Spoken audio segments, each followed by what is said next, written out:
You may think you are a great seeker, but you are seeking only well-being inside your being, inside your space.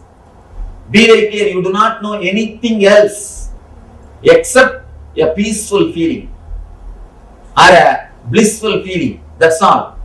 Whenever that happens, you say you had a spiritual experience. So whatever you think as God, meditation, religion, spirituality, everything is nothing but peaceful or blissful feeling inside your being. As and now, we are not ease with ourselves. Some reason, I can say social conditioning or torturing yourself. The initial level society teaches you. After that, you yourself master the technique and torture yourself. This goes on till you completely destroy the body and mind. We continuously abuse the system. You have security alarm system for your house. You protect your house so much, in which hardly you spend 12 hours. Maximum in this country, you spend only 12 hours in the house. Even if you don't have work, somewhere you move around. Hardly 12 hours only people spend average in their house. For that, you have so much of protection mechanism, alarm system, and so much of cleaning and everything. But you reside in the body 24 hours continuously, but you don't have any alarm system. The only alarm system is pain. Pain is the only alarm system. But the problem is, when alarm system goes on, you work only to switch off the alarm. You don't enter into the house and see where the thief is. Why the alarm is ringing? We never go and find the root or the reason why the alarm is ringing, why the pain is happening. All we try is put some painkiller and stop the pain. It's like you just switch off the alarm. That is not going to solve the problem. If you just switch off the alarm and next day when you go, nothing will be there. Please understand, we don't have any alarm system except pain. But whenever it comes, first thing we resist the pain. We do not understand the message delivered to us through pain. Whenever pain happens to you, there is a message for you. It is just an alarm. Look into the message. What exactly the pain is trying to convey? What exactly the pain wants to tell me? What exactly I need to learn from the pain? Same way, continuously our body is giving so many messages for us. According to Ayurveda, not only according to Ayurveda, according to the truth, human body is the most sophisticated, intelligent system in the whole planet Earth. If you see 2-3 things, first thing, converting blood into blood, which every day your body does. Please take few minutes and in your notebook write a list of pains, uneasiness or diseases which you are having. Pains. Please understand. 3 level. Pains, superficial. Irritations like a ulcer or wheezing, that type of things. Third, diseases. This 3 level, all 3 level, please write whatever you have. Even if you suspect the little slight symptoms you are having, please write it down.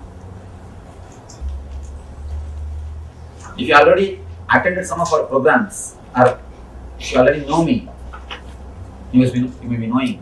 Whenever I make any statement, I take responsibility for that statement. Now I tell you, even though it feels too good to be true, I tell you, whatever you have written will disappear. You may think, what are you talking so much? Please understand, whatever you think as disease, whatever you names you may give, pain, disease, irritations, uneasiness, everything has got only 2-3 roots. Just 2-3 roots in your system. Because we do not go and touch the root, because we do not handle the root properly, we continue to struggle and suffer. I am giving you the statement, and not only that, when I say, I take the responsibility of that statement. I take the responsibility of that statement. All I request is, just try to put your best or your maximum energy into this meditation, maximum effort into this meditation, and just few tips which I am giving you. Try to imbibe in your life, nothing else. First thing, we are going to work on our body to remove the unnecessary toxins. I have to use the word toxins because I don't know any other word. In Sanskrit we call them dosha. In English I don't know any other equivalent word. Basically the dosha is because of the imbalance of vata, pitta and kapha. These 3 energies. Alright, I'll just give the meaning. Please understand the concept. Understand the concept, then you will be able to understand. Because there is no exact translation. It's all the words I am using are from Ayurveda system. The exact translation words are not there. Even the Ayurvedic books, English books, they use the same word only. They just give the meaning and they use the same word.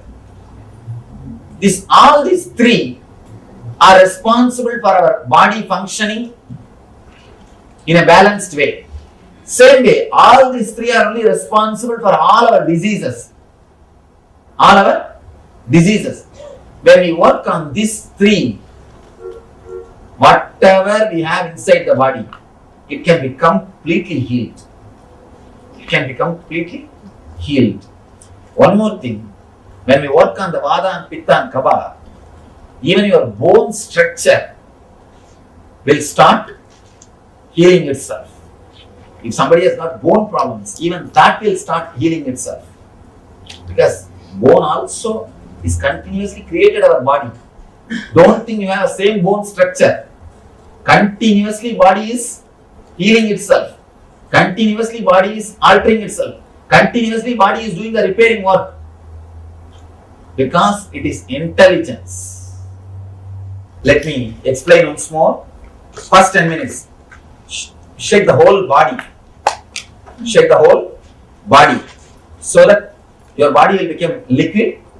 Next 10 minutes, let all the irritation come out. Third 10 minutes, sit silently and witness whatever is happening in the body and in your mind. It's an initial preparation technique. I am preparing you, tuning the body to enter into the deeper level things.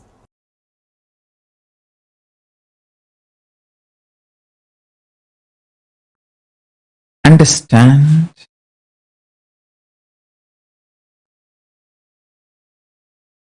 in reality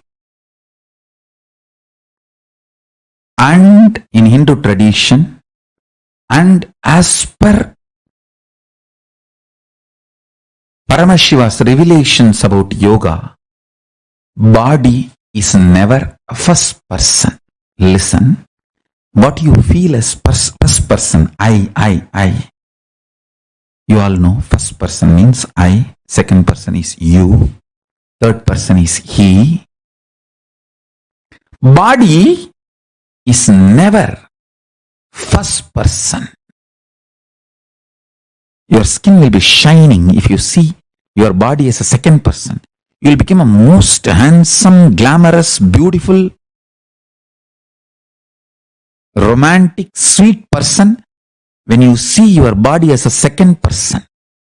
You will be an amazing bogi. Real bogi is not the person who takes boga from others, who gives boga to everyone.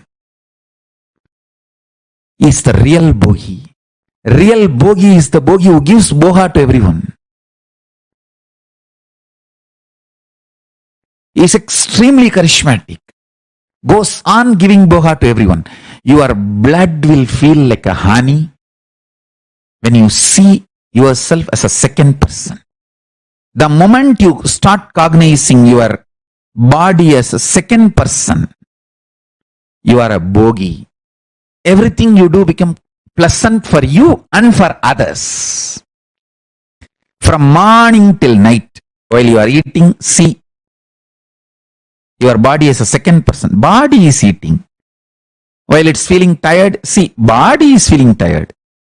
While you are feeling like sleeping, see, oh, body is feeling like sleeping. Okay, body is sleeping. Throughout the day, have this cognition. Suddenly you will see, you will become such charismatic, graceful being. A practicing Hindu is expected to see your body as second person.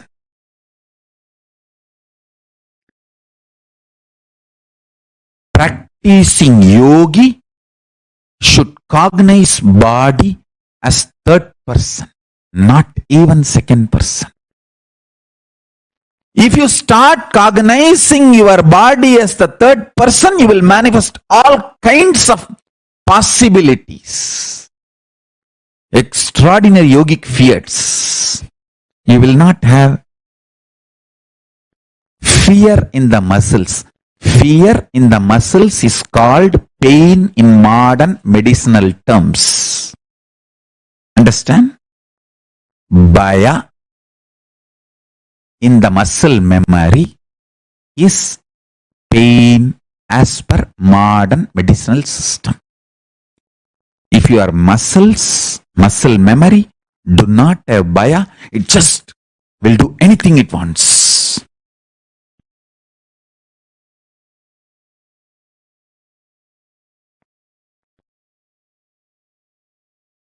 It will not have something called pain forever. Pain is bhaya in muscle memory. There is nothing concrete about pain other than the level of fear you carry in your muscle memory.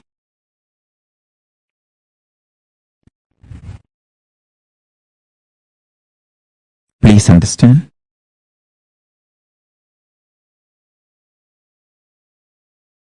And realize this fundamental truth.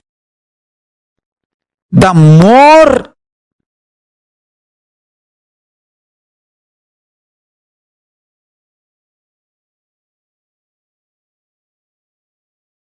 you move higher towards the powerful cognitions, the more bioenergy gets flooded, infused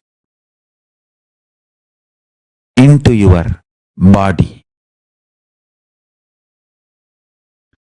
All kinds of extreme yogic fiats starts manifesting in you. Yogic possibilities starts manifesting in you when you treat your body as third person. All that the archery powers Arjuna expresses. Next, seeing body as fourth person. What is that? Listen. If you see your body as a first person, you are a bogi, sick. If you see your body as a second person, you are bohi.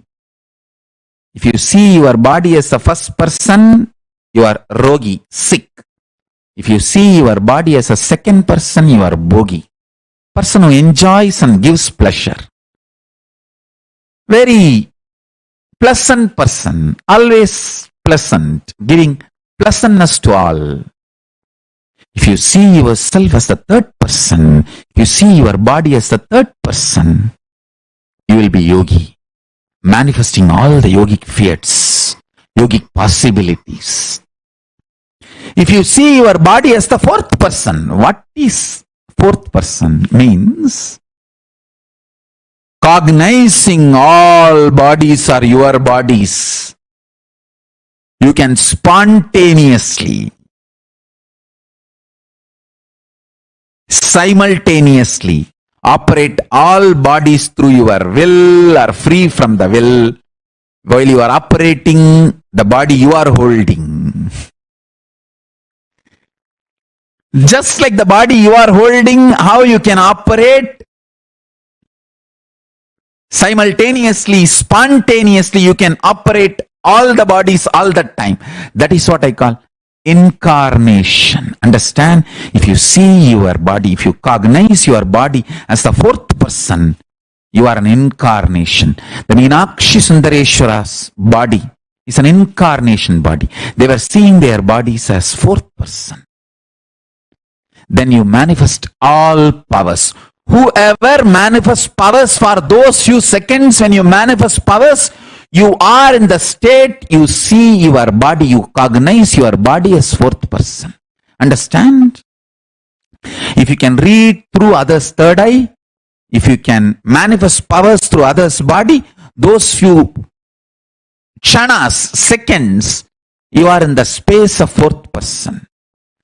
That is how you manifest powers. Whoever manifests powers through other bodies cognize themselves as fourth person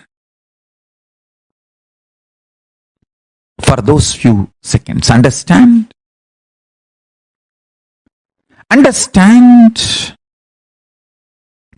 Yoga is all about raising yourself next level.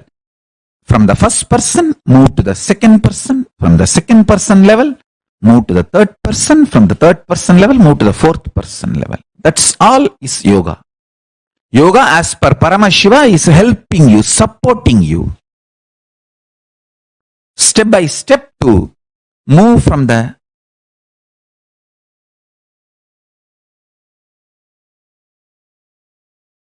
level of seeing your body as the first person to the seeing your body as second person, and seeing your body as third person, and seeing your body as fourth person.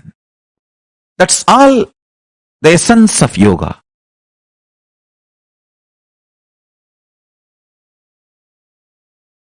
Now, I'll make you understand experientially not only your patterns, the way you think about you. I have some more references for you.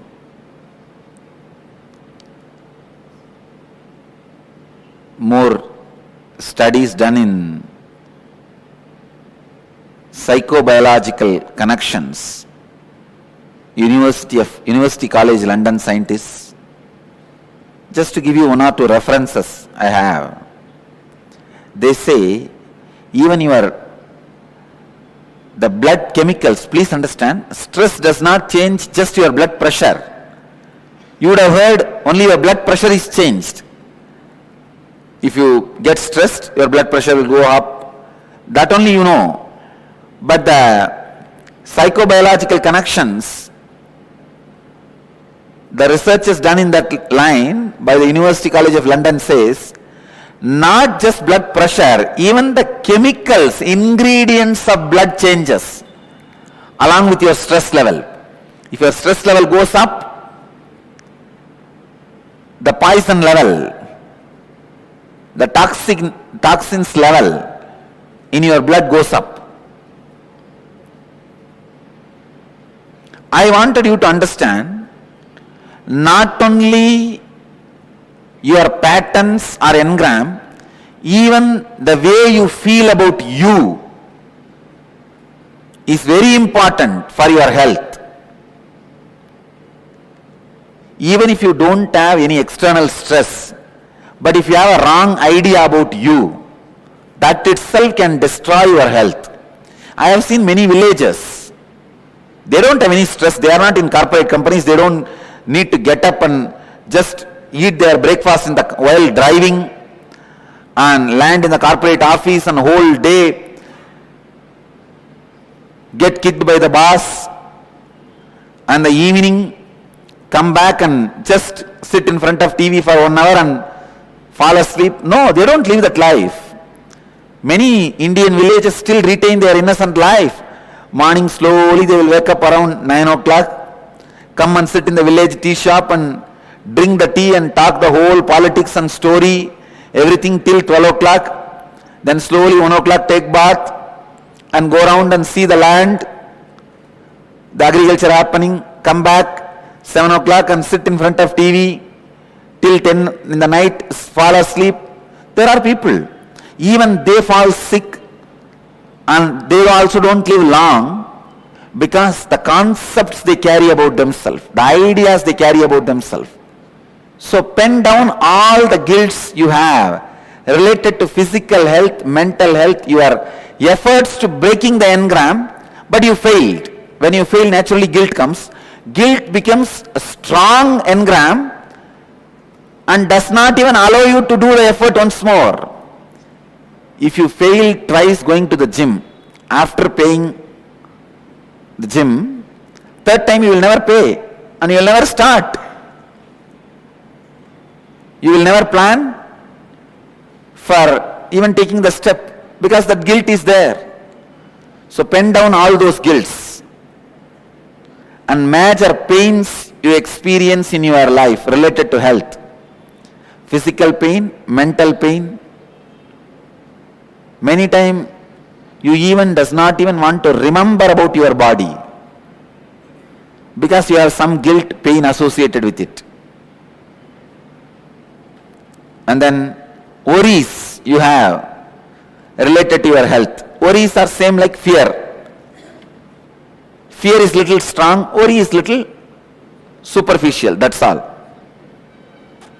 Come on, please pen down. If you are not even able to find where they are, no one can help you. And I cannot get into you and find, only you have to find. I can only help you to break it.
Nithyanandam, very beautifully, Swamiji explained to us about what is this Arogya Spurana, how the belief we carry about us directly influence how healthy we are, whether we are healthy or not. All these, how this has a direct influence. Very, very beautifully Swamiji explained, even with the understanding that it's not just your stress, because there are people who are living very stress-free, relaxed life, who still go through the same issue of dying early. So it's not, or falling sick. So it is not really just the stress levels. Of course, stress levels do matter, but it is not really the stress or the lifestyle. Well, all these might be important components. The idea you carry about you is the main culprit here. Sometimes just changing the idea that you have about you. I know it may seem like very, very small, like what is this? Like the ideas I carry, just the cognitions, can they matter so much? Yes, cognitions do matter. And the ideas, that's what actually we're going to be doing right now in this exercise. I request you all to listen intensely and to be able to, if any of you have any questions, right, you all can ask. Feel free to ask, because this concept that we are learning is too important. Ready? Let's understand.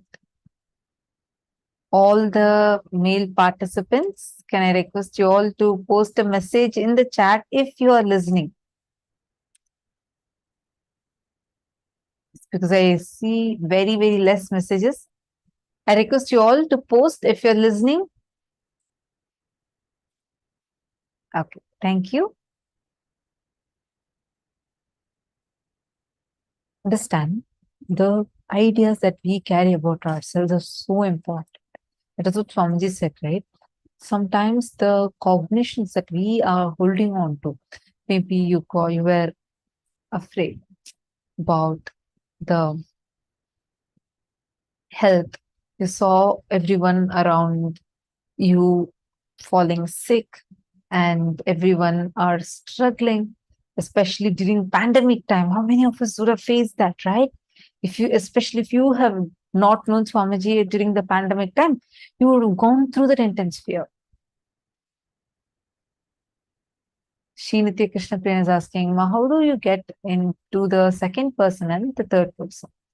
So Swamiji explained to us about how anybody who cognizes their body as a first person, means that you cognize as a first person, then you will be a rogi, deceased. Anybody that cognizes their body as a second person means, like how you say, right? Someone who you know, but they're still yours, your own. Then you will be a bogi. You'll be very pleasant, giving bogart to others. You will be a very pleasant, sweet person, and you will just be giving pleasure to others. When you cognize body as a third person, like you're completely unclutched from it, then you will be a yogi. Yogi, and including manifesting powers. When you cognize your body as a fourth person, you will become enlightened.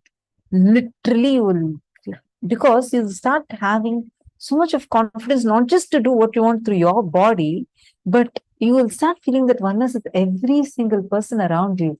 And you will have the ability and power to play with the world through any other bodies. You're understanding?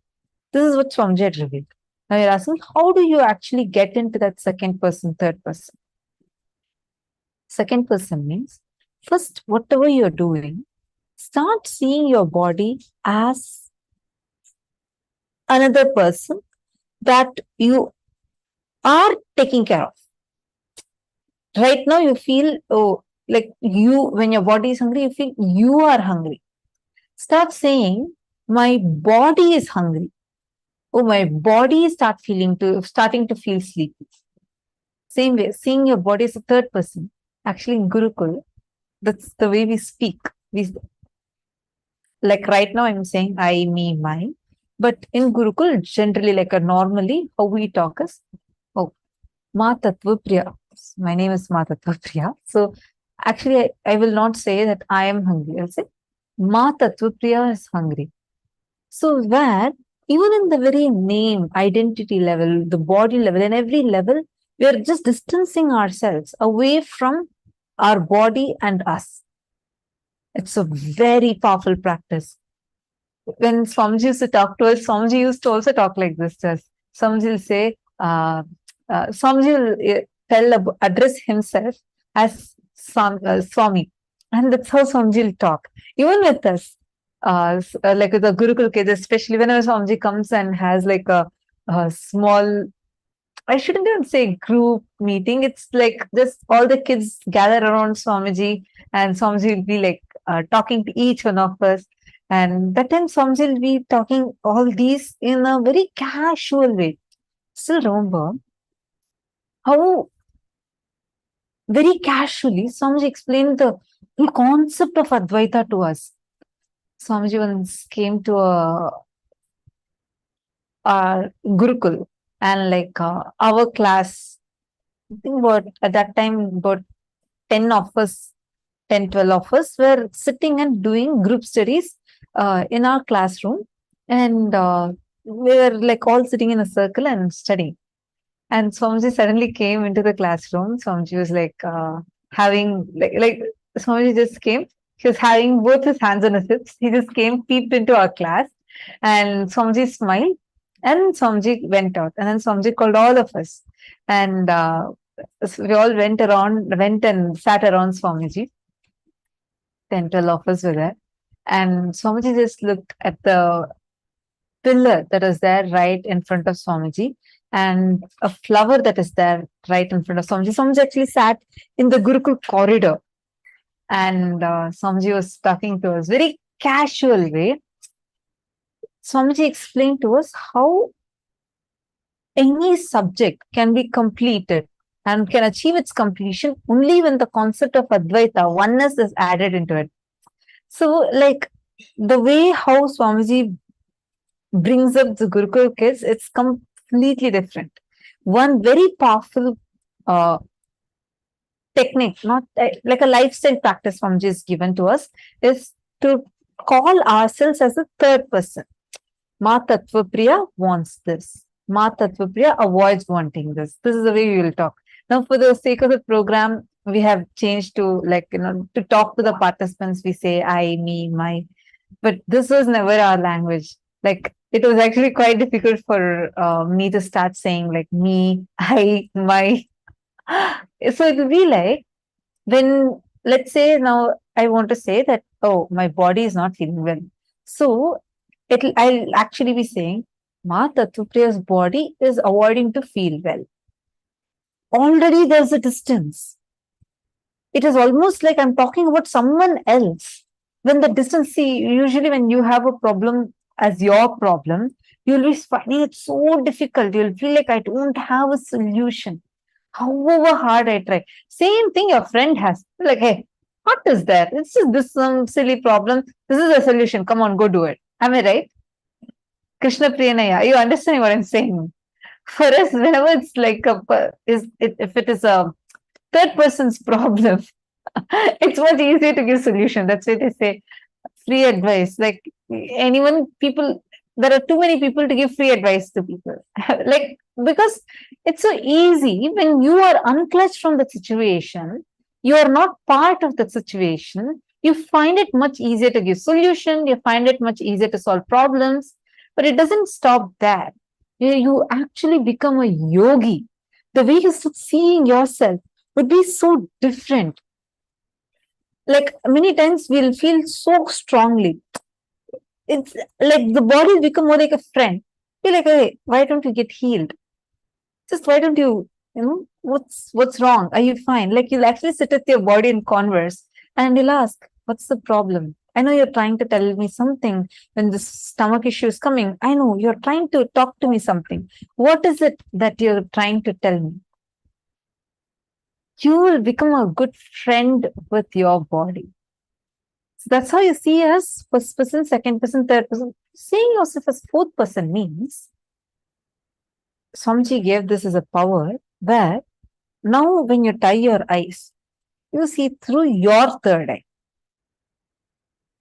The next level of it, you tie your eyes and you get one more friend of yours to tie his eyes and keep a book in front of his third eye. You will see through his third eye. Your third eye will connect to his third eye and you will see the book through his third eye. That is seeing your body as a fourth person, where not just your body, you exist through every body that you're seeing around you. You just exist blissfully. I actually remember a very, very, very powerful experience. I feel so blessed with Swamiji did the first ever Aushadha, like an enlightenment fill during Sadashivoham time. This was in 2016. So Swamiji is doing certain very ancient techniques with which Swamiji will mix different herbs like turmeric, kumkum, sandal, all these different herbs and do a very specific process and create like a Aushadha, it's called as Viryam, and through which he'll energize it and like you can use it for power manifestation. All the Sadashivoham participants who attended the Sadashivoham program in 2016, you all would have received it, right? Along with the mandalas and all. So, first time ever, when Swamiji did that, I can say so proudly now. I mean, I feel so blessed actually that I got to be the person to assist, right? Holding the plate of turmeric, to be there with Swamiji when Swamiji did the whole process. So actually, when the process is happening, Swamiji said it should be just Swamiji who should be doing the whole process, like taking everything and putting together. And then Swamiji said that few balasans can actually sit and assist because we can connect to Swamiji in oneness. So Swamiji told that, and Swamiji called a few of us to be around Swamiji to just like take and give the plate with the Aushadas and all that. This is in the courtyard. There are actually videos of this. Such anyone who attended the Sadashivoham program, all of you would have received it in the Sadashivoham after movie CD that all of you got as a gift. This whole process also was video recorded. With grand yantras, mandalas, and Swamiji got all different mandalas. Literally, the whole courtyard was filled with this, and all the Nithyananda Yogam participants were there, and everybody were like standing around Swamiji. It was fully crowded. The whole courtyard was fully crowded. And Swamiji is sitting in the middle down and doing the process. That time, Swamiji started doing the process. And I still remember this so clearly when Swamiji did not tell like, Swamiji didn't speak, give this, give that, any words. The moment Swamiji started doing the process, there were like so many powders, like kumkum was there, sandal powder was there, haritaki was there. Like this, there were many, many Ayurvedic powders that are all kept. Swamiji started doing the process of taking and mixing, doing the camphor, and they're very, very, very powerful process Swamiji is actually doing. When Swamiji stretched Swamiji's hand, like say, if I want to pick up something, right? Automatically, if I want it, I can go pick it up with my hand.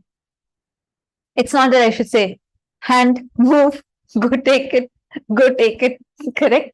We don't give like that instruction to our hand. We want it, you go pick it with your hand.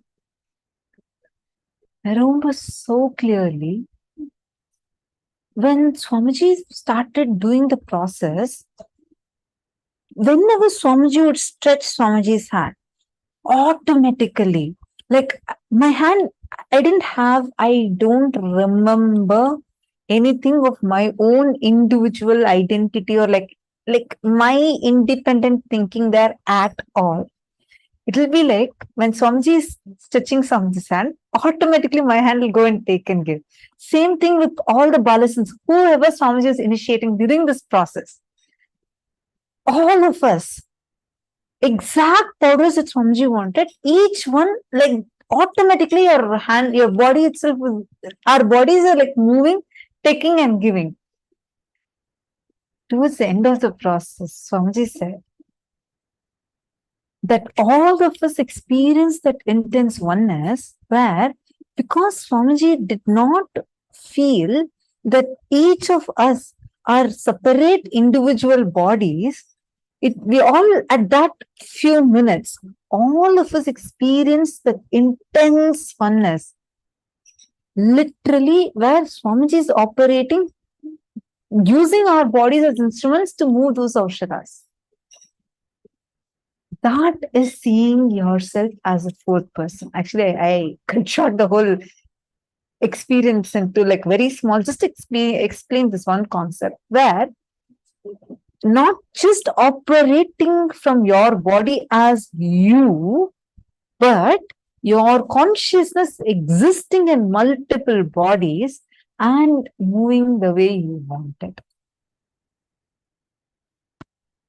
It was actually a very, very, very powerful experience.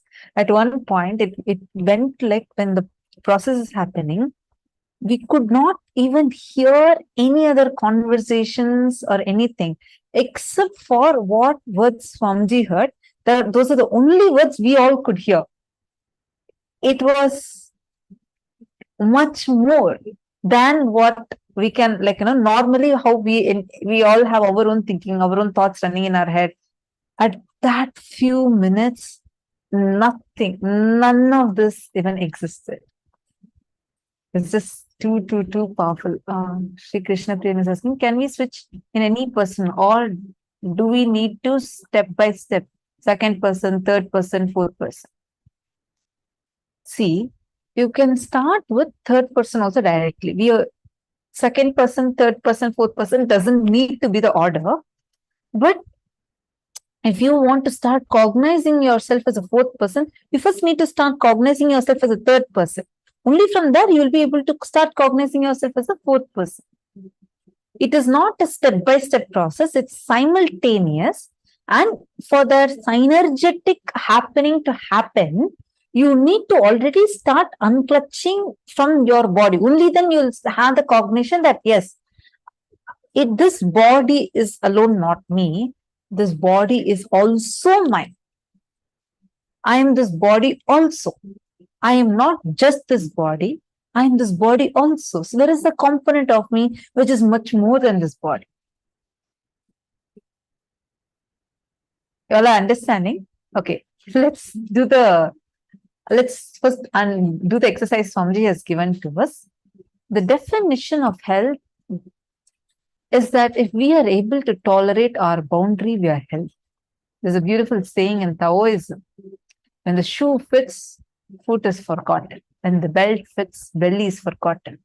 When the chain fits, neck is forgotten.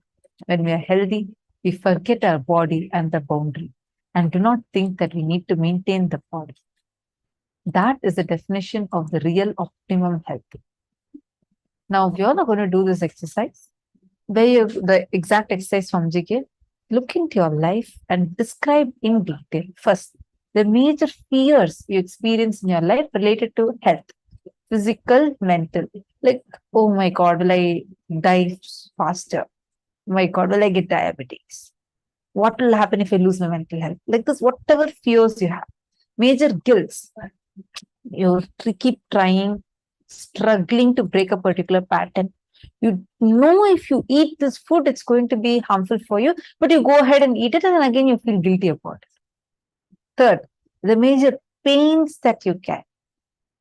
both physical and mental. Fourth, the major worries you carry. Now, take a few minutes and please start penning them down. Do this exercise intensely. This is the main important step for you to experience optimum.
Hope all of you got enough time to write down.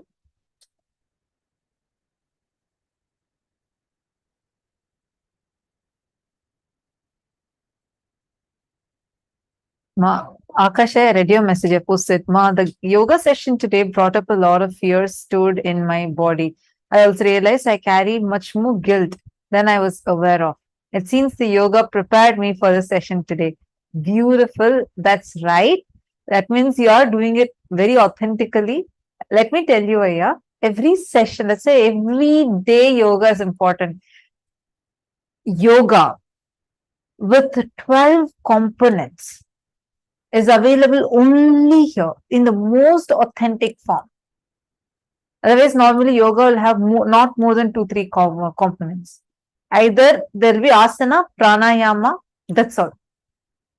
Very rarely few mantras will be chanted, but nowhere 12 components of yoga, which all of us follow and authenticated by the scriptures. It's only Swamiji who has revived it and made it available completely for free for humanity.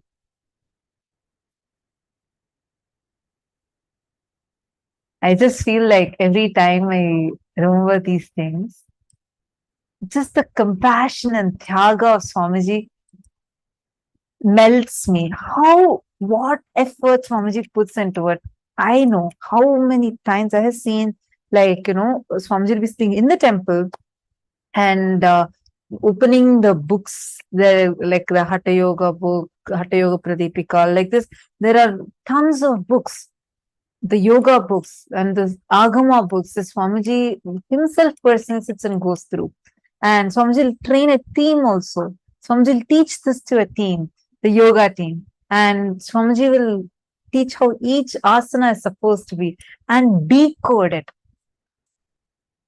It'll be like day and night. Swamiji will sit and do it. And that's how Swamiji has created Pratama Vinyasa Krama, Ditya Vinyasa Krama, Tritiya Vinyasa Krama, and gifted it to the whole humanity completely for free. Wow.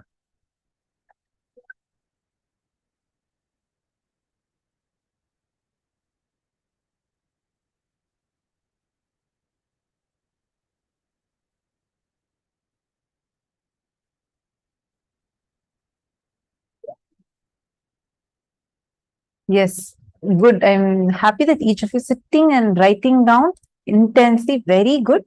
Now, all of you see whatever we are writing down, where you are understanding the worries, fears, guilts, pains that are stored in you about health, physical health, and mental health. Moment you list it down, how many of you are feeling? Just writing it down itself is giving you so much of clarity. How many of you are feeling that? Today, Swamiji is going to be liberating all of us from all of these powerless cognitions that we are holding on inside us. So now, let's all move to the next session, an extremely powerful session on the science of Kayakalpa. Let's listen to the revelation now from Swamiji.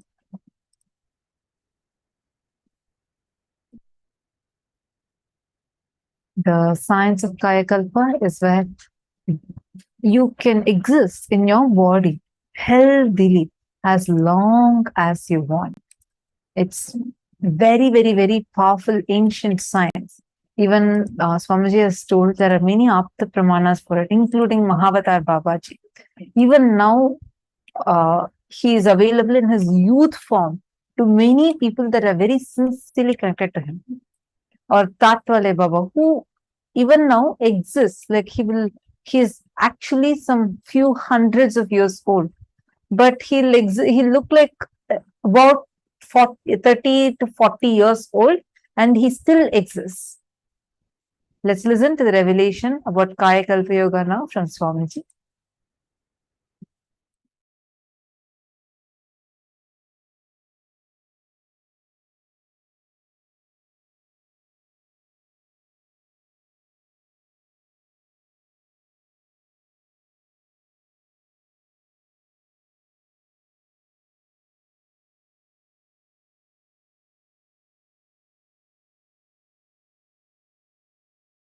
the sacred secret science of Kayakalpa is Paramashiva's message directly from Kailasa to the whole humanity, to the whole world today. From today, Paramashiva will reveal the great sacred secret, science of Kayakalpa. Understand? Search for healthy life, long life, healthy long life was done by human beings from time immemorial. Through their seeking, research, experiences, expertise, human beings have discovered many things to have long, healthy life in various civilizations. In Saraswati civilization, in Ganges civilization, in Hindu civilization, in African civilizations, in Egyptian civilizations, in various civilizations, a lot of things were invented, discovered, reinvented, rediscovered. First and foremost, let's bow down to Ganapati, who is the manifestation, the greatest manifestation of Paramashiva.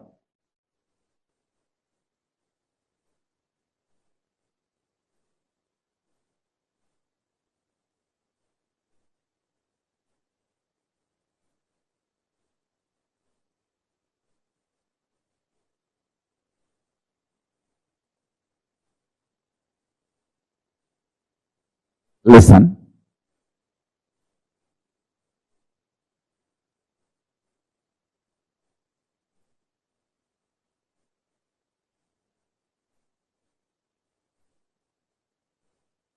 Out of your consciousness, you 3D printed,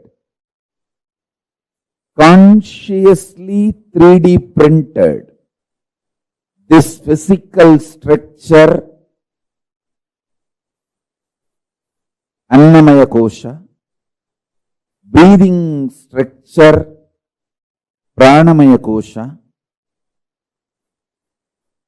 mental structure, Manomaya Kosha, cognition structure, Vijnanamaya Kosha,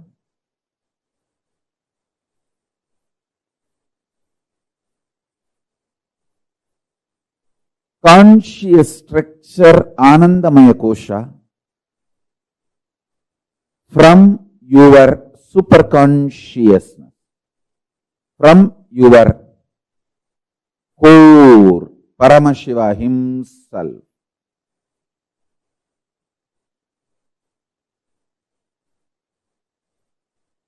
Understand? Because you printed, you have powers to reprint, alter, evolve, rejuvenate, rebuild any part or fully. First secret I want all of you to know. Continuously give love. You will live long, healthily. Listen to this first secret. Love everyone. Go on be loving as many people as possible, as many things as possible. Expand your zone of love. Expand your space of love. I tell you, Love is such powerful energy. When you give the smile and love,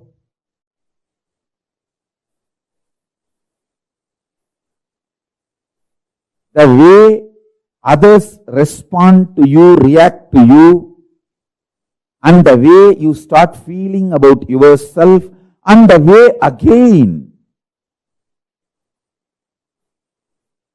you experience you, and the kind of chemicals and hormones you release inside you, and the way you feel secure about yourself and others, it just becomes virtuous circle. Listen carefully. Giving love to yourself, giving love to others, more and more people, more and more situations, more and more beings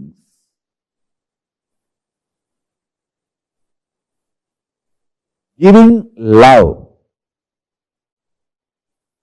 taking intense decisions to enrich world, enrich others, Tyaga. Tyaga removes all the negativity from not only your mind, it removes negativity even from your intestine. The parasites, microbes from your intestine gets clean. Gets clean. When you start smiling at people, loving people, giving security to people, making people feel secured about you, with you, around you,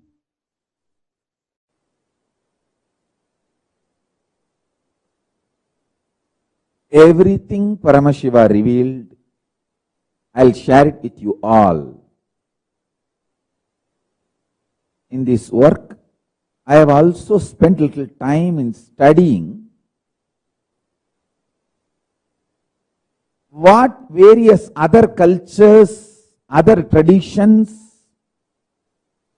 other researchers, human beings try to gather information through their research and development, through their thinking and collecting and organizing the data, whatever they did, I studied that also. Listen. Listen carefully. I am giving you the methodology through which Paramashiva revealed everything to me. First, as experience, he gave me this sacred, secret science. Once I started manifesting that in my life, I went through the sacred scriptures.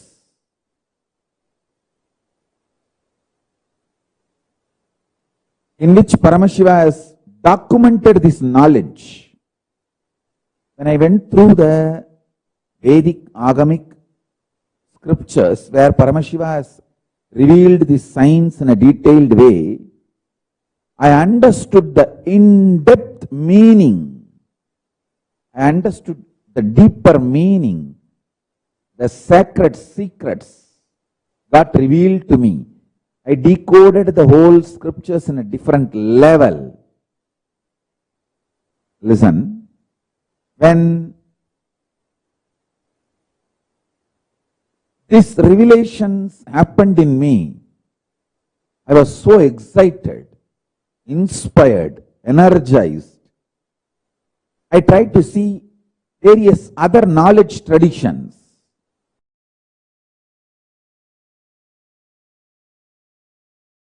This Kayakalpa Yoga is fundamentally the science of Jiva Samadhi, Swarupa Samadhi and Jiva Samadhi. See, Jiva Samadhi means you can decide when you want to leave the body. You can live as long as you want, 100 years, 200 years, and leave the body when you want. And when you leave the body also, it will not be dead. It will be like a living, like how Paramahamsa Yogananda's body never deteriorated. There was no signs of death on Paramahamsa Yogananda's body. Paramahamsa Yogananda is one of the greatest incarnations. This Kayakalpa Yoga. This science is to achieve the Jiva Samadhi. Means when you leave the body, the body will not be dead like a normal person. You will sit in Samadhi, you will stop using the body, but the body will be alive. Like that you can sit in Samadhi for 200-300 years also. In India, we have great Jiva Samadhis. My own gurus, Raghupati Yogi and Kuppammal and Isakki Swami, all three of them are Jiva Samadhis. I have seen with my own eyes. Isakki Swami, after he left the body, 3 days after that, we took the body, and when we were putting him in the Samadhi, just automatically his legs got folded and got into Padmasana.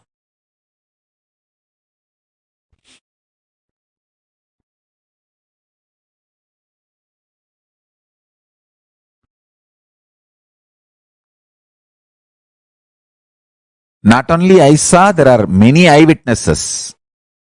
Even now in Tiruvannamalai they are there. All of them saw that.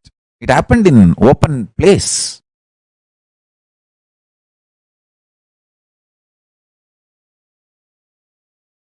Body which is used intensely remains healthy.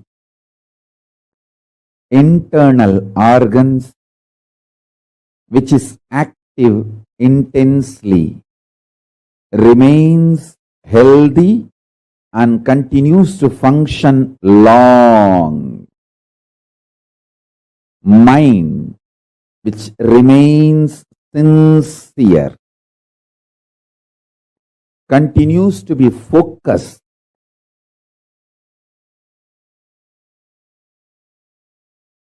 on the goal of life. Consciousness naturally, spontaneously, simultaneously, listen to this word, spontaneously and simultaneously manifest through all these three layers: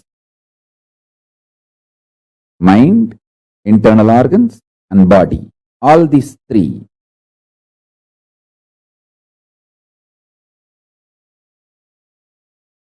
When they remain sincere. Let me give you deeper explanation. Use the body more and more. You will be very healthy, energetic.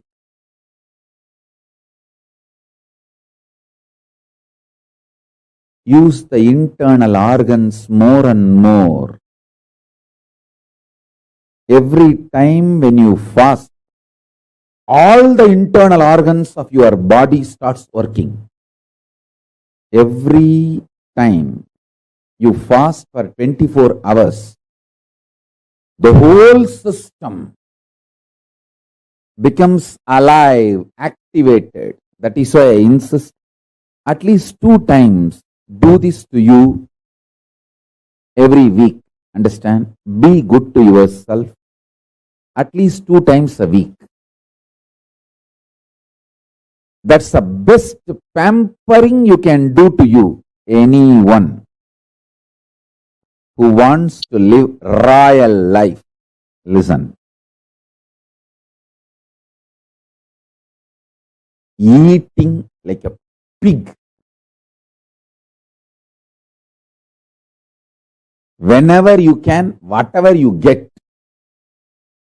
is the cheapest way of treating yourself.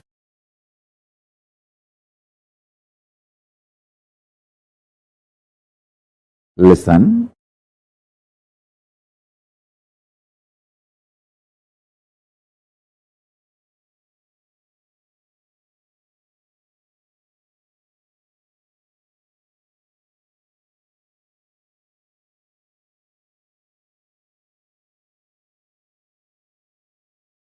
It's like treating yourself like garbage bag, garbage can, dustbin.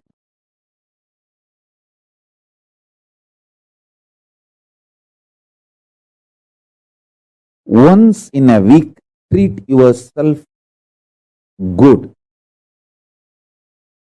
I'll highly recommend at least twice. If you are an initial level seeker, once a week. If you are very sincere about enlightenment, twice a week. Treat yourself royal. It means stop eating. 24 hours, just absolutely no food. If you can, dry fasting. If not, just water is okay. Water fasting. All your internal organs will become alive. As I said, the best food for your body is what is already gathered and stored inside your body. Allow the body to eat itself without giving food from outside. Listen carefully. I have seen people who don't eat because they don't have, but people don't eat even though they have for a purpose, higher purpose they don't eat. I have seen both kind of human beings. I have seen extreme poverty. I have seen very powerful royal people who don't eat not because they don't have, but because they have a higher purpose to exist, they stop eating. The difference I have seen in both the bodies, people who don't eat because of poverty, their body doesn't shine. People who don't eat because of the higher purpose, their whole skin shines because the cognition, purpose adds sincerity, shraddha, and shraddha as capacity to generate ojas and tejas. Ojas means pure energy. Tejas means shining power.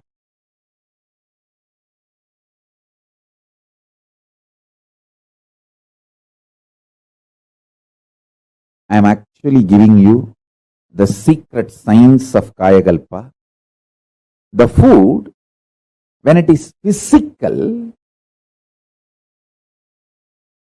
your longevity and health reduces. When it becomes liquid, your longevity and health increases. When it becomes just pure prana, your longevity and health increases much more.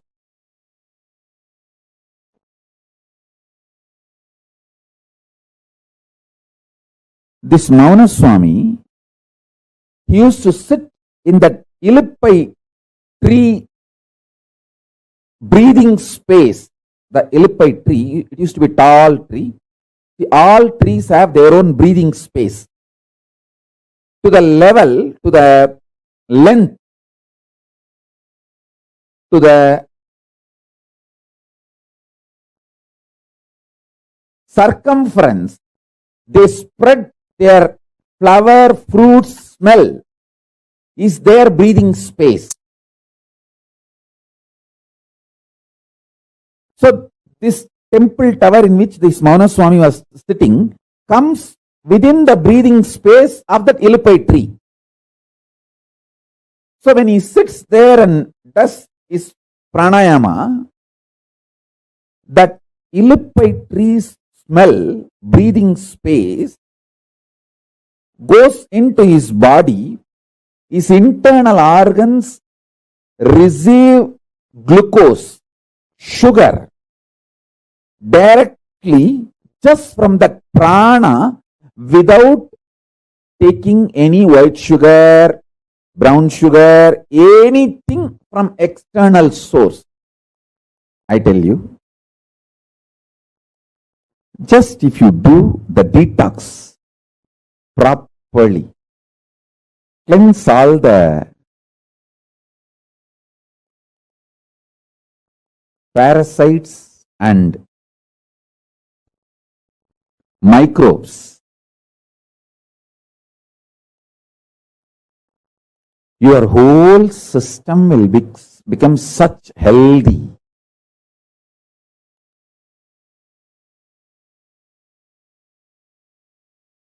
Arunagiri Yogeshwara has given me a very sacred secret about biochemistry of Turyatita. Listen. Rasavada, alchemistry science mapped to your body is biochemistry science. Biochemistry of Paramashivatva. I'll repeat these words in Tamil because I heard it in Tamil from him. Kabam uyir kabadappa kolayarukka uyir kolayarum. It means the kaba energy, kava component of the Vada, Pitta, Kapha doshas. In Ayurveda, there are three doshas, Vada, Pitta, Kapha. The Kapha dosha, it's an energy also, if you know how to use it. This Kapha dosha will destroy the life energy. There's one more word he used, Kolai. Kolai, that word has two meanings. One, mucus. Another one, coveredness. He said, the mucus in you will make your consciousness covered. When you become covered, you start thinking there are multiple people in your life and there are multiple people paying in your life, and you start continuously blaming others. Understand? Blaming others is the quality of the covered. Even if others are attacking you, if it is reality, even if it is fact, taking responsibility and solving the problem is courage. Whether others are attacking you is your imagination or fact or reality, taking responsibility for it and solving is the quality of courageous being. Blaming others, cognizing others, putting the responsibility on others is cowardness. In Tamil, there is one word, Kolai, that word has two meanings. One mucus, another one coveredness. My guru told me, கோழை உயிர்கோழையப்பா, கோழை உயிர்கோழையாக்கும். It means, I'll give you the gist of what he transmitted to me, what he blessed me. As the biochemistry of science of waking up to Turyatita. If you practice this science for 1 month, 2 paksha, we can make the samyama, Turyatita samyama. For 2 paksha, do this alchemy. Avoid all food related to kapha and mucus in your body. Mucus-free food. Understand clearly. All the coveredness of your willpower, see, your willpower experiences coveredness in 3 levels. 1, not feeling powerful to manifest what you want. Second, not thinking through, planning or acting. Third, strongly feeling your opposite powers, opponents, other than you are extremely powerful. It may be persons, situations, places. All of them are extremely powerful. They may overpower you. The intense fear. All these are definitions of coveredness of will. When your will collapses into coveredness, these are all the experiences you manifest. I tell you, too simple.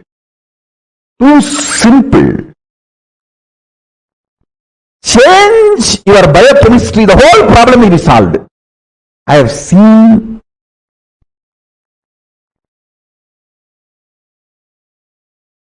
when I applied my Guru's words in my life, I have seen this in my life. Whenever my disciples obeyed me and used these methods and techniques, I have seen them going through amazing transformation. You can make it like a Pauranami to Pauranami or Amavasya to Amavasya.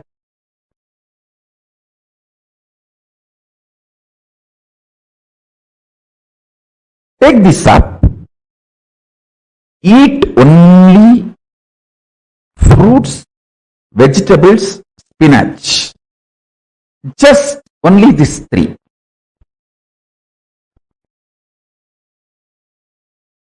No grain, no animal products like a milk or honey, nothing else. Just these 3 fruits. All fruits okay. All vegetables okay. All spinach okay. 1 month, just this diet. Listen carefully. Mucus is not something which affects only the activity, functionality of your lungs. It goes and settles even in other vital organs and starts making the fat accumulation, inflammation. For fatty liver, mucus is the first reason. Fat, you see, inflammation in your liver and fatty liver, mucus is the first reason. Then fat gets built. That's secondary. I have a very powerful natural recipe to cleanse all the inflammation, mucus, kapha from your body. Just take 5 pieces of garlic and quarter spoon turmeric powder, all organic, half spoon jeera. I can project this recipe. I am projecting this recipe. 5 parts of garlic, quarter spoon of turmeric, half teaspoon jeera, boil in water, crush all ingredients in mortar and pestle and drink at night. It can really detox you. I will say this is one of the nectar for Kayakalpa.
What Swamiji revealed in this session about Kayakalpa, there are hundreds of evidence in Hinduism how people have manifested the science of Kayakalpa, literally manifested the experience of living for eternity.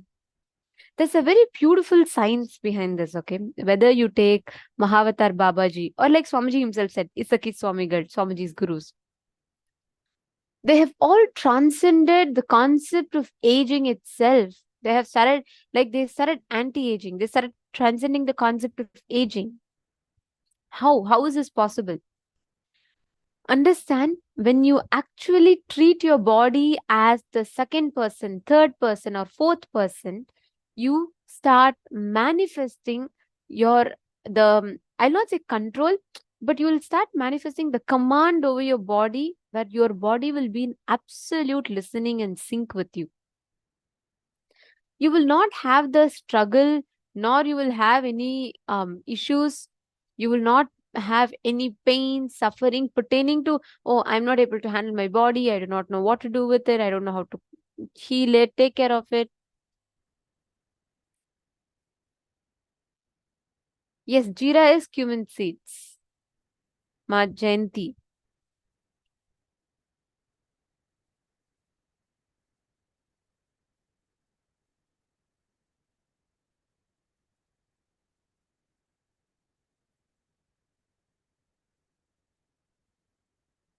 Okay, very nice. Now, I wanted to ask every one of you here, how many of you have experienced or had this experience where sometimes when you tell your body completely listens to you? Have any of you experienced it? Like, for example, you will just tell your body, you know what, this time it has happened like this, it's okay, but I'll take care of you, but can you please heal faster?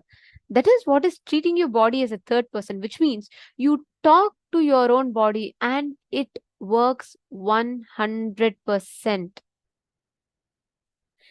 It works like completely, fully, 100% right. You know, there's a very beautiful incident that experience that completely changed my perspective about body, because from my young age I always had this thing where every few days once I have to fall sick, and I started building it as a habit. Like, for me, getting viral fever was normal. For me, going to hospitals were normal. Like, the doctor, the doctor was my very close friend of mine. That's how it had become. After I joined Gurukul, right, one thing that I didn't initially, I never liked from a young age was waking up early in the morning. So I never really liked it. And it was a struggle for me to wake up early in the morning. And as soon as we joined Gurukul, that's the first thing. Every day morning, we wake up and do yoga at 4 a.m. And we wake up before that and we shower. So it is like, and we shower in cold water. I was very, very new to Gurukul and I had no context of any of this. And I was like, oh God, I don't want to do this. I don't want to wake up. But that I had a pattern of developing sickness whenever didn't want to wake up. Whenever I wanted to bunk schools, I used to develop sickness. I used to actually get fever. And that particular day after I joined Gurukul, also something similar happened where I decided so strongly that I don't want to get up. Like, first day, second day, I was like, I managed barely. Third day, I decided, no, I can't do this. I really need sleep. And all my conditionings, all my patterns, everything came up. And I was like, oh God, I can't be like this. If I continue to wake up early, I'll fall sick. My concepts. Okay. And then I decided so strongly that I have to fall sick. Like, I can't do it.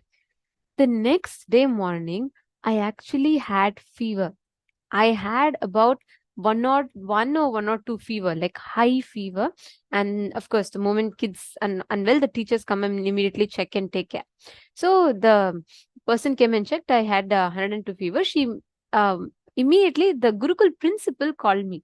Okay, she wanted to talk to me. And when I say principal, the concept of principals in a typical school and Gurukul is entirely different. So our principal, which was Madhvait and Rishadit, they were like more like our parents. So they used to have play with us and everything. It was very different. So Madhvait called me and she asked, I still remember that conversation so well. She called me and she said one thing. She said, when I went to her, I went with the expectation. Typically, normally when you're sick, what do people do? They say, oh God, you're sick. Don't worry, take rest, take paracetamol, sleep, make sure you're very comfortable. Don't, no problem. If you don't go to yoga, it's okay. That's what I thought, right? So that's why I had even developed fever.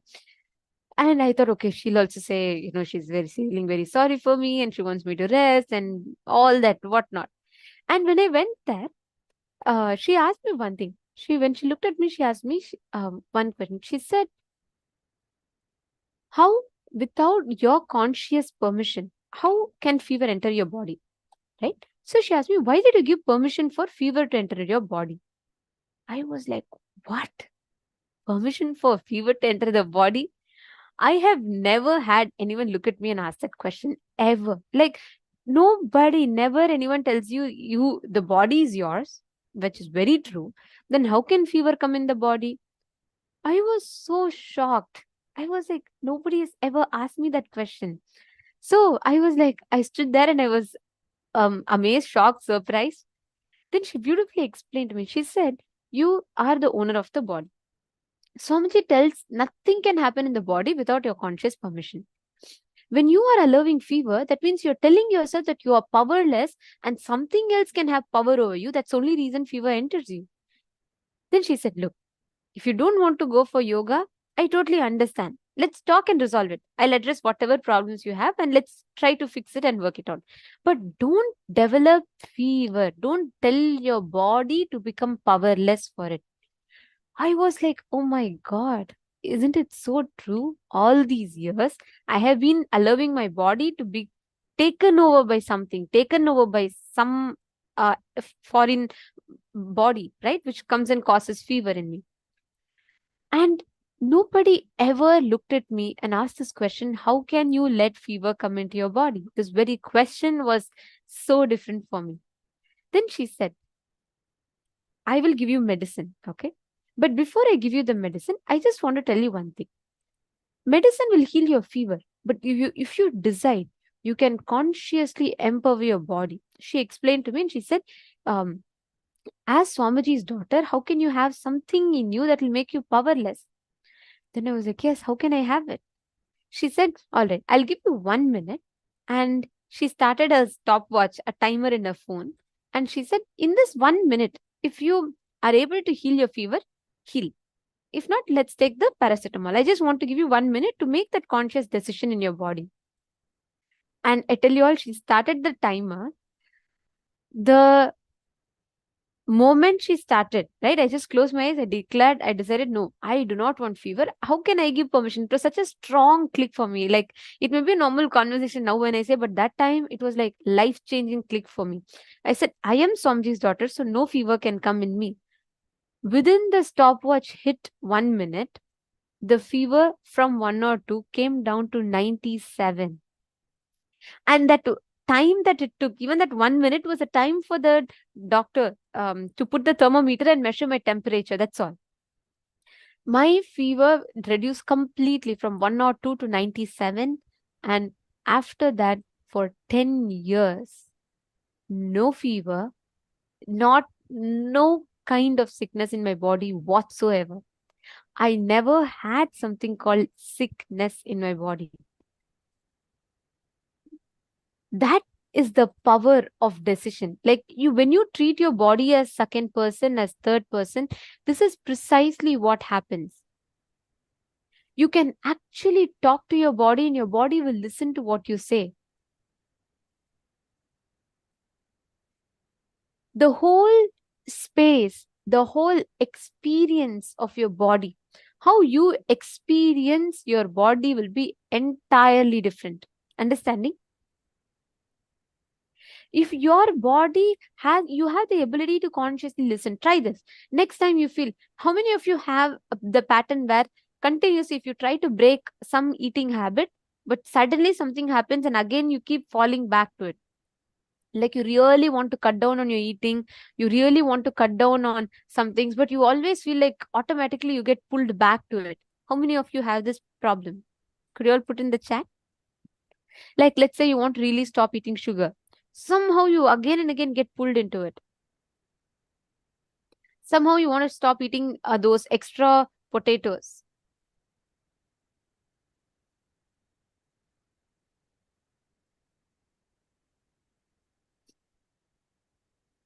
Nithyananda Yogini is saying, yes, Indian food better, but not yes. Yes, okay. So many of you. Ma Prematavasi is saying yes. Ma Ning is saying yes. Okay. Listen. Do this one thing which works 100%. Next time when you consume that food, Swamiji tells, pleasure or pain is not external, it is the definition that you add to it. For example, when fire touches you, you cognize that as pain because you've been taught it is pain, correct? Let's say in your young age, the first time you burned, if someone taught you, hey, that's supposed to give you pleasure, they'll say, they'll clap, they'll celebrate. The conditioning that it is burning you will completely dissolve. Instead, it will be replaced as a pleasure. All definitions life has given you, pleasure, pain, good, bad, joy, everything is how you define it. Now, Swamiji very beautifully explains all the food patterns. You give a definition based on how your tongue responds to it. Now change it to how your stomach responds to it. Swamiji told this in one of the satsangs. I used to eat my eating quantity was like a lot. I used to love oily foods. I used to love different types of eating cakes, chocolates, everything. So I started this whole thing, and it was in 2021 satsang. Swamiji revealed a very beautiful thing. Swamiji said, next time when you put the food in your mouth, listen to your body. See if your tongue is enjoying it or your stomach is enjoying it. Just do this one observation. I really did it. After that, my whole like towards what food I enjoy completely changed. We are all so occupied. The moment you put the food in the mouth, our listening is completely towards what our tongue is saying about it, correct? Oh, the food is tasty. Many times, that's why even when your stomach is full, we put that extra spoon, extra amount of food into the body. Why? Because we don't listen to our stomach, we listen to our tongue. Just shift your focus. Start talking to your stomach. Really, it works. Swamiji said stomach is like a small child. If you talk something to it, it'll listen to you. Just start talking to your stomach. Listen to what your stomach is saying about it. You will actually see sometimes when indigestion problem is there, if you just talk to your stomach, it will heal, listen, and complete. You tell your stomach, look, I'm committing to you. I have been very, very insensitive to you. I want to get back, and I want to give the food that you can bear with it, that you can manage, that you can digest, and that is needed. After that, when you put the next spoon of food into your mouth, automatically you will see your stomach will say it is not able to handle. Your body will actually respond to you. Like Swamiji said, Science of Kayakalpa is nothing but your ability to see your body as third person and fourth person. Fourth person means what? Experiencing you're in everyone. Experiencing everybody is in you. Third person is treating your body as a third person. Like you treating your body, speaking to your body, treating it as another person.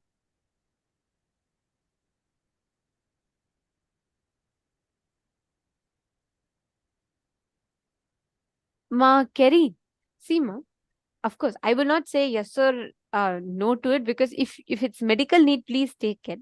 But what I would say is, all of these are conditionings that we add to it. So you're saying that you feel you become so weak if you don't eat meat, correct? Tell me, when I say the strongest animal, okay, what do you visualize? You visualize elephant. Elephant is one of the strongest, mightiest animals out there. Elephants don't eat meat. See, our body by nature does not need meat. There are enough proteins that you can gather. But if you actually, I understand. That's why I'm saying, like, if the doctors have told you continue, you please take. I'll not say no to it. I'm just telling, but there are different perspectives that in life that you can add to it. The reason why we all get addicted to something, or you start believing that you can't live without it, is because you are deeply conditioning yourself to believe that, oh, if I don't consume meat, I cannot live. Actually, all our addictions from this is, it's rooted in liver. When your liver is having toxins, Your liver has the ability and power to addict you to something. That is why the moment you detox your liver, your addictions will just simply drop. Many addictions, the moment you detox and cleanse your liver, lot of addictions will just melt away.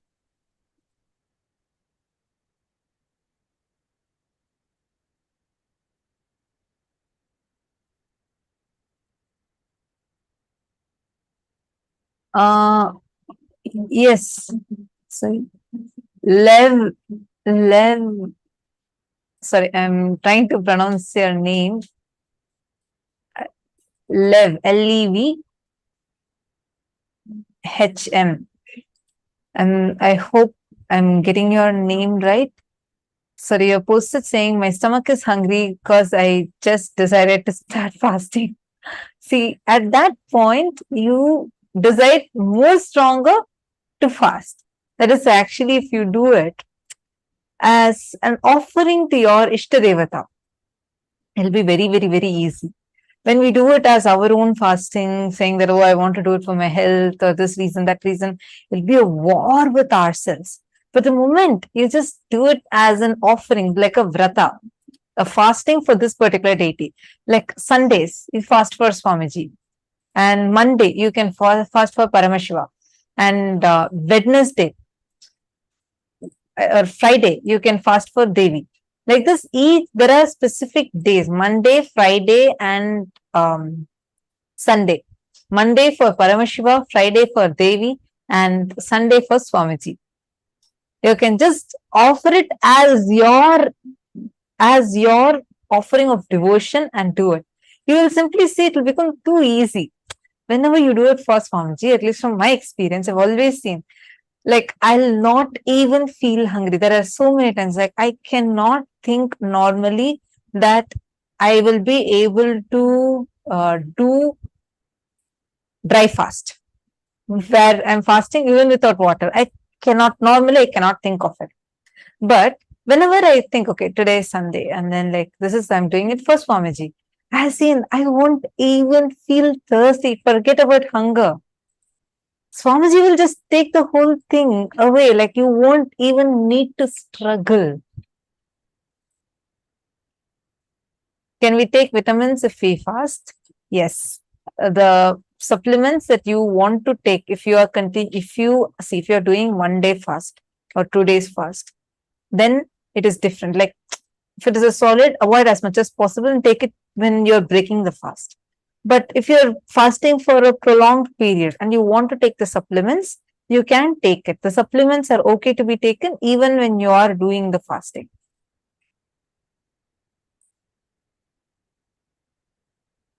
Any other question?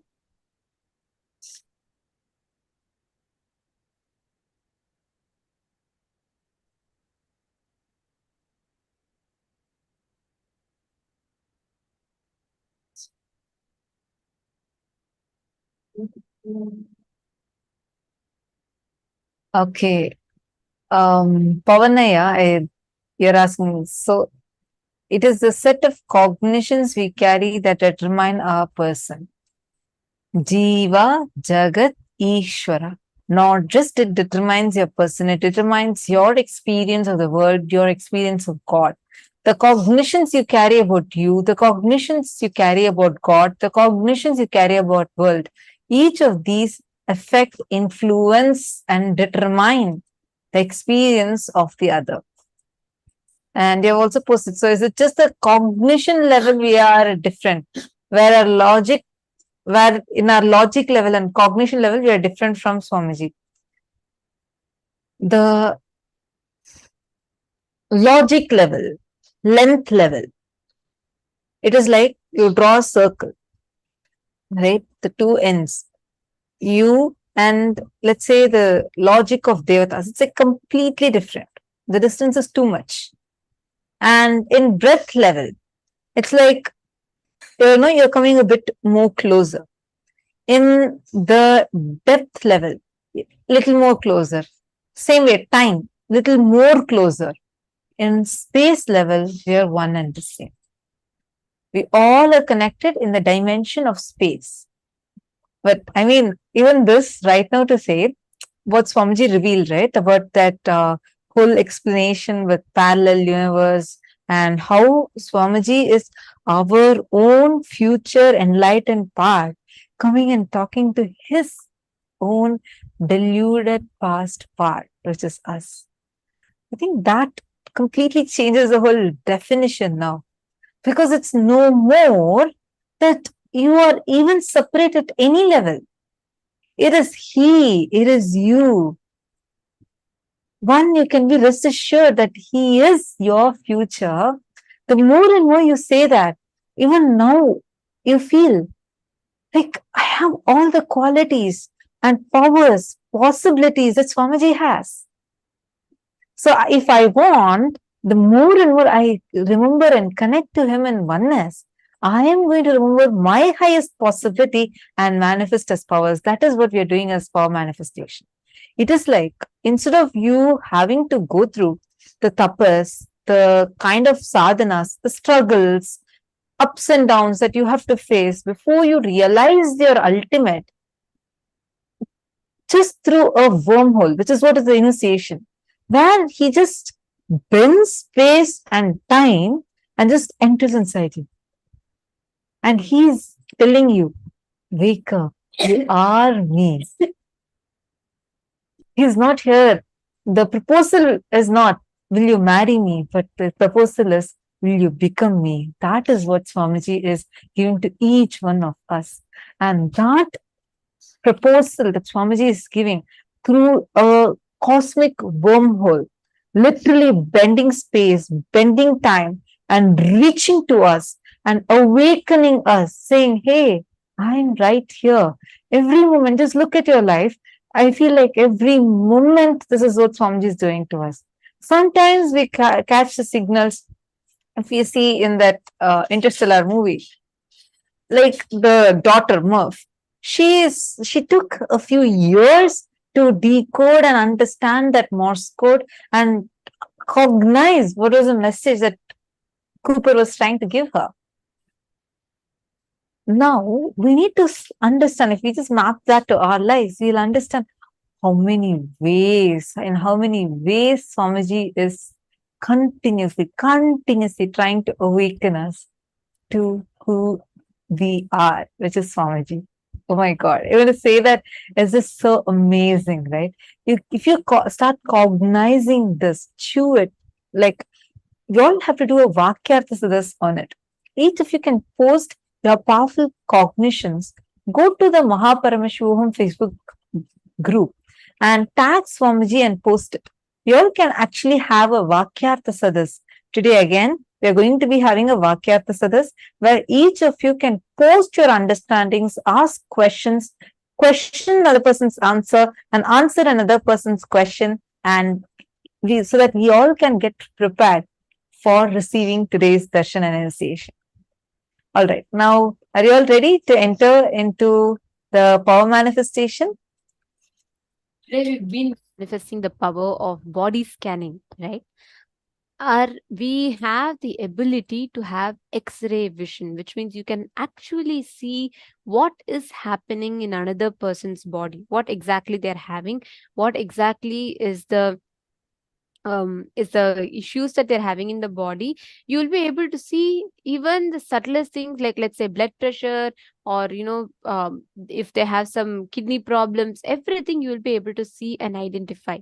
So let's all enter into the session now.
Now, let us all enter into the power of body scanning.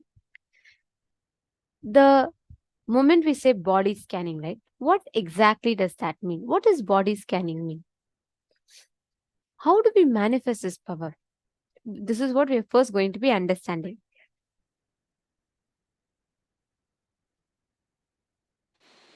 Yes. So the power of body scanning is actually done. So basically, like how when you go to doctors, they diagnose you on whatever problems, whatever pains you're facing. Like for example, you have a stomach pain. The stomach pain can even be gastritis, or it can be ulcers in your stomach, can be anything. So you go to a doctor and the doctor will diagnose for you and give you the correct medicines. Whereas in body scanning, when you come up with a problem, they scan the root of the problem. Like when you go to a doctors, usually they will just diagnose it, but they will not be able to find the root of the problem. Whereas in body scanning, the power of body scanning, Swamiji will reveal you the source of the problem. From where did the problem start? And with like it can be what kind of thought currents you cherish which led to leading up to the problem. That's why Nithyananda said that she didn't want to get up for yoga and everything and she manifested fever. So to that level also Swamiji will be revealing like to what thought current which you cherished which made you to suffer the problem which you're given. And also they will give you the best and quickest solution for you to get rid of the pain or the suffering which you're suffering from. Yes. Beautiful truth Swamiji reveals about this is like how your eyes can see clearly what is happening outside. Like, for example, you can see the place around you, correct? You can see the house, you can see the sofa in front of you, the TV, the people in front of you. Similarly, your eyes can go inwards. Swamiji tells our eyes can see 360-degree this way and 360-degree this way, both. Vertically 360-degree, horizontally 360-degree, both ways. Our eyes have the capability to roll back and look in. The moment you're able to scan your own body, what is exactly happening within your body, you will know precisely what's happening in another person's body. You'll be able to scan and identify. And what do we mean by when we say body scanning? See, when you close your eyes, through the third eye, you will be able to start seeing how the other person's body is functioning. For example, if the other person has, let's say, heart palpitations, or let's say they have some pain in the stomach, you will actually see sometimes it'll be like that area will just have a highlight kind of a thing in your third eye. It'll just highlight that part, or sometimes you'll hear it as a word. You will clearly see what is the exact issue that they have in the body. And not just identifying it, you will also be able to heal it. I had a very beautiful experience pertaining to body scanning. I had once went to meet person and I scanned their body. And when I scanned, I actually saw that that person had no idea of what is power manifestation, everything. And for the first time, we were meeting them. And he happens to be a very renowned director in Bollywood. And he had a kidney stone, all right, and he had not told anyone about it. And he had just then diagnosed the whole issue. When I did the body scanning, I was able to precisely see in my third eye the exact dimensions, the height, the how big the kidney stone is, the size of it. So I drew it, and then I showed him that, and he was astonished. He said, "Like, how did you know?" I said, "No, I could actually see it in the in that you have the kidney stones." Then he asked, "Okay, can you also scan and tell what the solution for it is?" I said, "Yes, I'll do surely." And then I scanned. Swamiji told me that if he just does um, one particular process, it will just heal completely in 10 days. And I told him that, and he said he had a surgery scheduled. Okay, he said he had to remove the kidney stones for before it becomes too dangerous. He had to remove. Doctors had advised him, so he had scheduled a surgery. So I requested him that, if you could just wait for, before deciding he has to go for surgery, just 10 days. If it's, of course, if the doctors are all okay with it. Then he was saying, he was very, very skeptic about it in the beginning. He was like, are you sure this is like something, it's not a small thing, if it is going to cost my health if I make a wrong decision about it.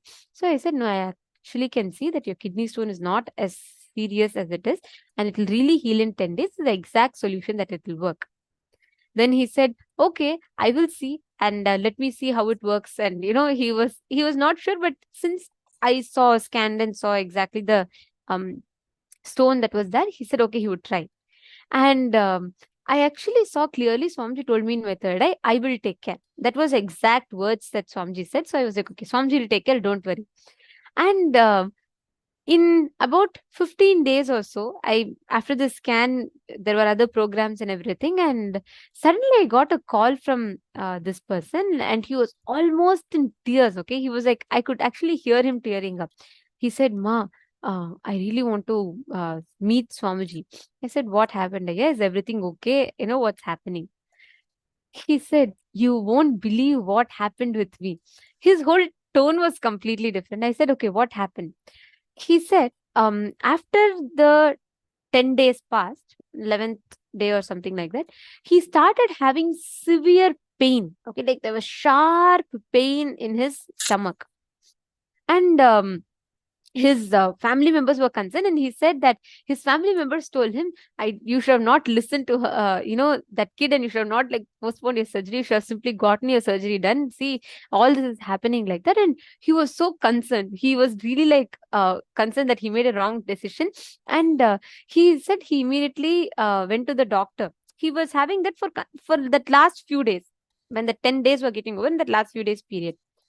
And he could not even pass motion freely, and he had some problem. So he went to the doctor. After 10 days, he went to the doctor, and he said he's like, he's supposed to get a surgery done, and he said he wants to go ahead and get the surgery done. Since he was shooting for a movie in a particular place, he went to the top hospital in that place, and the doctor took his scan, and they came and asked him, what surgery do you want? I don't see any stone in your kidneys. Then he was like, no, there must be some error. I have diagnosed kidney stones, and I'm supposed to get my surgery done. The doctor said, no, there are no stones in your kidneys. I absolutely don't see any stones in your kidneys. Then he was shocked, but he was not very sure. So he wanted to go back to that same doctor who told him he has to have a surgery. So he came back to Mumbai, and he went to a top hospital to verify it. That hospital also said it was a medical miracle, and the kidney stone had completely healed. He went to 3-4 hospitals, and every single hospital told him there's no kidney stones at all. He said, without a single knife, without any single medication, let alone knife, he didn't even do anything other than taking haritaki powder. And there was a very particular solution that I saw through the third eye, which I forget now. Swamiji clearly showed the precise pattern he was stuck in and what he needed to do. Just through that, the kidney stones completely healed. Understand, not just for you, even for others, you will be a medium through which Swamiji can perform these life-transforming miracles in their life. And it's an absolute joy to even be a part of these. Every time I scan someone's body, right, I feel like, oh my God. You will actually be able to see. You will be able to scan others. You'll be able to see if their iron levels are less, it's high, what is the problem. Everything will clearly appear in your third eye. So that is a power which is what we are going to be manifesting right now. First, we will understand what exactly our scriptures tell about this power. Understand, this has elaborately been applied, practice. It is not just like some, some good to have thing. It has been practiced successfully and applied as a science in our Hindu lifestyle. Our ancestors lived with these sciences in their everyday life. There's a very beautiful Shastra Pramana from the Vijnana Bhairava Tantra, which actually speaks about this power. Yes. So the Shastra Pramana for the power of body scanning is taken from the Vijnana Bhairava Tantra, Sutra 54, Dharana 31.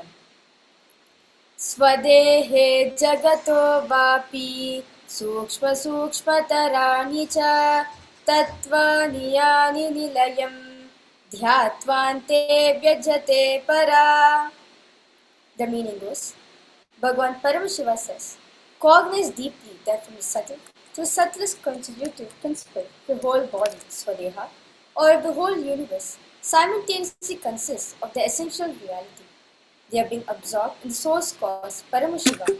By the experience of such restful awareness, one becomes complete from all thoughts, and the ultimate universal divine power, Paradevi, Adishakti, is revealed, and the supreme power manifestation happens. And this exact science that Paramashiva has revealed in the Vijnana Bhairava Tantra was lived, practiced, applied as a lifestyle in our Hindu agamas, by our Hindu ancestors. In those days, we had no CT scans, we had no fMRIs, we had none of these modern machineries. But how were our ancestors precisely able to identify what exactly is happening in a person's body? For giving an example of this, I'd like to show you all this picture, as you all see here. This picture is taken from one of the temples, which is present-day Tamil Nadu in India. Now, when you all see this picture, what exactly do you all see? Can you all take a moment and please post whatever you're seeing in this picture? What do you guys see in this picture? Do you see a sperm fertilizing an egg and then an embryo and an embryo in different stages? And how the whole science of how human beings are born, not written, not just referred to, but carved out with such precision. Now, I request all of you to take a moment. Please go and Google and please post in the chat, when was the first ever scan of an embryo done? Please Google, take a moment, all of you Google. And who found it? I request all of you to post it in the chat. What is Google saying? When was the first ever human embryo scanned or like identified?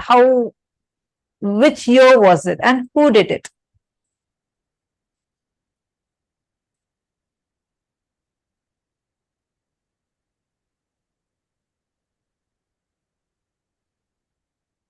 You see it in 1990s? Which year are you all getting? Come on, post it in the group. I mean, in the chat. The Vakyats, this questions, Pavanaya, we'll announce. At that time, you can post all this on the Facebook group. Okay. Right now, all of you post. Come on, Google and tell us which year. You can find who is the, when was the embryology found. So, yes, okay. I see some answers. Vinita Nagaraj has posted 1915. Donald and engineer Tom Brown have identified. Okay, 1989. Okay. So all of you are getting it within the last 2 centuries, within that range? Because I also saw some of the numbers. Just in the last 200 years, within this range, right?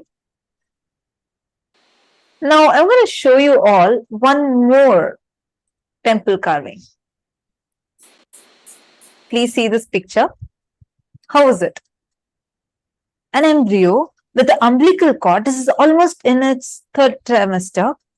And that too exactly the position in which the baby, when the baby is in the mother's womb, has its hands.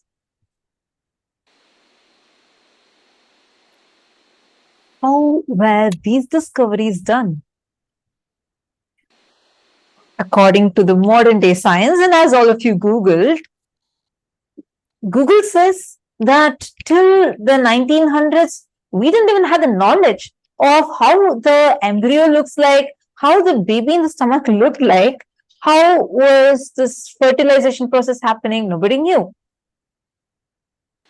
Then how did our ancestors, the great inner scientists, the Vedic rishis, discover this? And not just discovered, it was not just a knowledge that only the elite had, because it's carved in our temples. This is Meaning- actually, this carving is from the Varamurtishwara temple. Today also it is like accessible. If you just go to the temple, you will see the whole stages of embryo and development, how a fetus is formed and how it grows, the whole stages of the baby's growth, exactly as per the Garbha Upanishad is carved in this temple. This temple is called the Varamurtishwara temple, which was built at least more than 3,500 years ago. Wow. So that's like much, much, much before, not just a few hundred years before, but few thousands of years before the modern science even discovered this. Now, I want each one of you to take a moment and give a guess. How do you think our rishis had discovered this? Actually, you all can, I know now each of you will be questioning yourselves, because how can Google give an answer like this? Unfortunately, this is the current situation where our Hindu history is just termed as mythology, and our sciences are not even accessible to us. But we have living the carvings are standing tall to prove how advanced we were in our science. Not few hundred years before, but 3,000, minimum 3,500 years before, these carvings had been done. This advanced science, actually, we showed you only a few pictures. The further, there are pillars in that temple showing the cells, cell division, how a zygote is formed, and from there how an embryo is formed, and how it develops into a fetus. All these stages of fertilization is clearly not written, but sculpted as carvings. So it can be beyond your doubts, beyond any other questionings that you may have. So how do you think we, our own ancestors, the Hindu ancestors, had this science? How did we have it? Because the powers that we are learning today, the power of body scanning, is not something new. That is why Swamiji says he is not an inventor or a discoverer. He is a reviver of this great science called Hinduism. This power that you all are learning is the same power that our ancestors, the Hindu ancestors, had used to show, to peek inside what's happening in our body and sculpt it outside clearly, elaborately, as temples, and write scriptures addressing the fundamental issues which even to this date the modern science has not yet caught up. And that power that the rishis had, the ancient inner scientists had, is what Swamiji has revived and giving to all of us, where at the comfort of our homes, we are able to simply manifest the power called as body scanning. And all of these are, you can literally, practically see, experience this in your everyday life. Now, the exact science that we all listen to, you all can experientially see it. First, let's start with scanning ourselves, and from there, you'll be able to start scanning others. I request each of you to just close your eyes. The process is very simple. Just understand this, like how your eyes can see front, your eyes can rotate 360-degree inward as well. Just close your eyes and from head to toe, scan part by part of your body.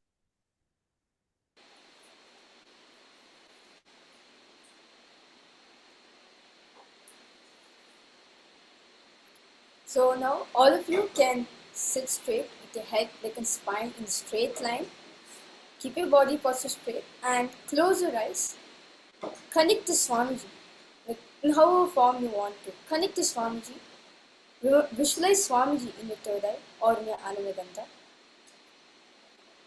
Chant Mahavakya intensely. Om Nithyananda Paramashivoham. Om Nithyananda Paramashivoham. Om Paramashivoham. Om Nithyananda Paramashivoham. Om Nithyananda Paramashivoham. Your head to toe, every part of your body. Just bring your awareness and scan through your third eye. Start from your head. Scan your scalp, scan your hair, scan your brain, scan your whole face. Just bring your awareness to that particular part of your body.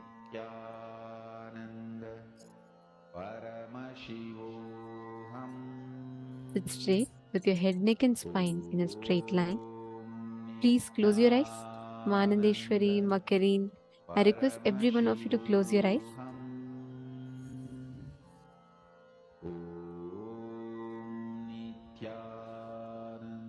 Any discomfort, any issues that there is, scan, identify.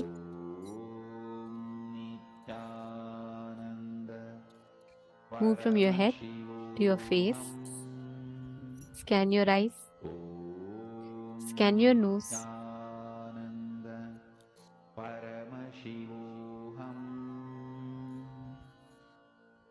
Bring your awareness in every part that you want to scan.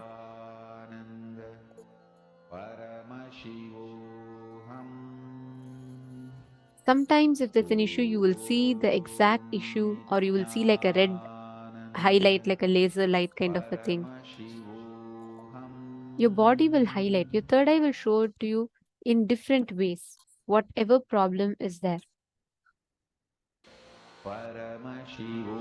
Just connect to Swamiji. You will be able to see precisely every part of your body, what is happening in each of those parts.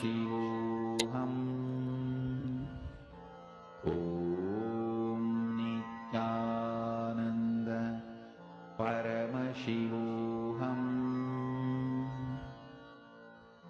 Om Nithyananda Paramashivoham. Om Nithyananda Paramashivoham. Om Nithyananda Paramashivoham. Om Nithyananda Paramashivoham. Om Nithyananda Paramashivoham.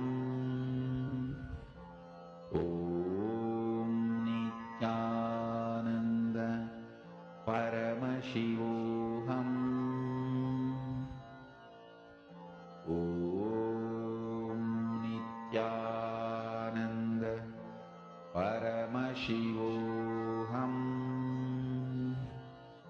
Om Nithyananda Paramashivoham.